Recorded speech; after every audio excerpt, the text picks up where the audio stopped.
I'm using my SJ Cam C100, the cheapest one. Cheapest one lang ta kay dili ta ka-afford atong mga GoPro.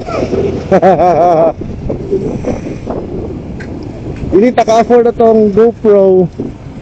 Dili lang ta. Actually, i-purchase na ko rin siya sa ano, naka-Lazada Pay ni siya. Installment. Rata lang siya, 1,000 man eh. 1,213. Naka-installment ng 6 months. So, nalaki yung mga tagunan, 200. Na ano na kami siya for my airsoft purposes. Para nakuilahing angle ba, makuha na ko siya without panindiri at ubang rear view. Actually karon pa na ko ni siya gitry nga camera diri taod sa ko helmet kay kasagara ginagamit na ko ni siya taod sa akong kalo para magdula og airsoft. Meron na ko doktor na ko ni siya ginataod. And ano po rin siya, wala ka rin siya, dili ka rin siya stabilize pag-ayo. Wala din ka rin siya 100% stabilizer. Mo nang ga-apply ko sa stabilizer sa editor na.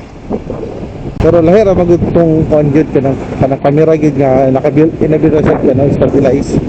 Ay smooth gid kayo. Kung pwede mo sa wala siya stabilizer, lagyan mo siya sa video editor. Dili gid siya nga 100% perfect nga smooth o 100% nga smooth, no? Kung may kaibahan so mga nangita lag cheaper na nice quality, okay man good po siya sa quality na siya 2K na siya 4K. Actually kaning klase is 2K ron siya, dili siya 4K. Na siya 4K nga SJ Cam pero medyo higher price per ani. Ay nakanindot magpud ani is sakto siya sa budget, sa quality, and wide siya. Wide quality siya. Baka nangita ang ganun ko atong kuan medyo kanabitang dili ra kay siya landscape. Kasi portrait siya style.